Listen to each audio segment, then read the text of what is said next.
இந்த நிலையில் பத்தேகம கழு 46 வயது போதை கடுப்பியான நபர் 72 மணி நேரம் தடுத்து வைத்து விசாரணைக்கு உட்படுத்தப்பட்டு வருகிறார். அவர் தான் மெயின் ஷூட்டர். ஆனால் ஏனைய துப்பாக்கிதார் எங்கே?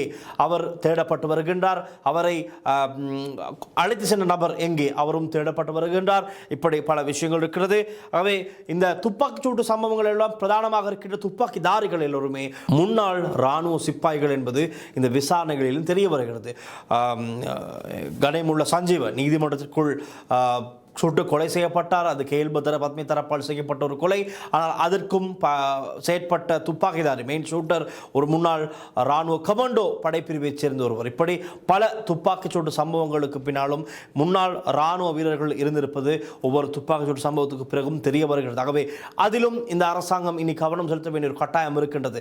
இதுபோல எத்தனை பேர் இன்னமும் இருக்கிறார்கள் என்று தெரியவில்லை. யுத்த காலத்தில் இவர்கள் யுத்த காலத்திலே மும்முரமாக இருந்திருக்கிறார்கள் யுத்தத்தை நோக்காக கொண்டு. ஆனால் அதன் பிறகு அவர்களுக்கு எந்த விதமான வேலைகளும் இல்லை. ஆனால் இப்பொழுது அவர்கள் பரிசீலனை செய்யப்பட வேண்டும், பரிசோதனைக்கு உட்படுத்தப்பட வேண்டும்.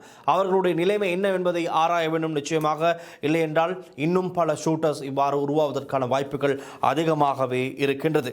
இன்றைய அமைச்சரவை தீர்மானங்களை அறிவிக்கின்ற ஊடக சந்திப்பிலே போலீஸ் பேச்சாளர் உட்லர் அவர்கள் ஒரு சில விஷயங்களை குறிப்பிட்டார். ஊடகவியலாளர்கள் கேள்வி எழுப்பினார்கள். என்னதான் நடக்கின்றது இந்த போதைப் பொருள் சம்பந்தமாக? இது குறைந்ததாக எங்களுக்கு தெரியவில்லை, அதிகரித்துக் கொண்டிருப்பதாகத்தான் தெரிகிறது. ஆகவே இதை பற்றி சற்று சொல்லுங்கள் என்று கேட்டதற்கு போலீஸ் ஊடக பேச்சாளர் உட்லர் அவர்கள் சொன்ன கதைத்தான்.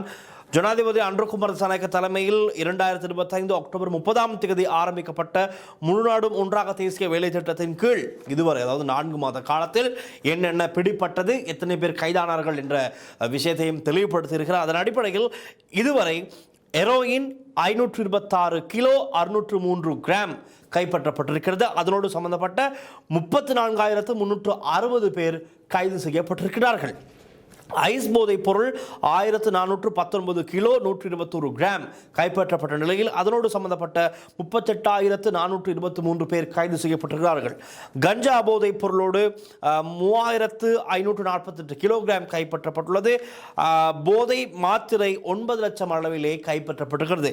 ஒட்டுமொத்தமாக இதுவரை 1,02,900 பேர் கைது செய்யப்பட்டிருப்பதாக இந்த அத்தனை விஷயங்களோடும் சம்பந்தப்பட்ட கையில் வைத்திருந்த, பாவித்த, பரிமாறிய, இன்னொரு இடத்துக்கு கொண்டு போய் கொடுத்த, மலைத்துவத்திருந்த, இப்படி எல்லா சம்மதத்துக்கும் பொறுப்பானவர்கள், சம்பந்தப்பட்டவர்கள் 1,02,900 பேர் கைதாகி இருக்கிறார்கள் என்று போலீஸ் ஊடக பேச்சாளர் தெரிவித்தார்.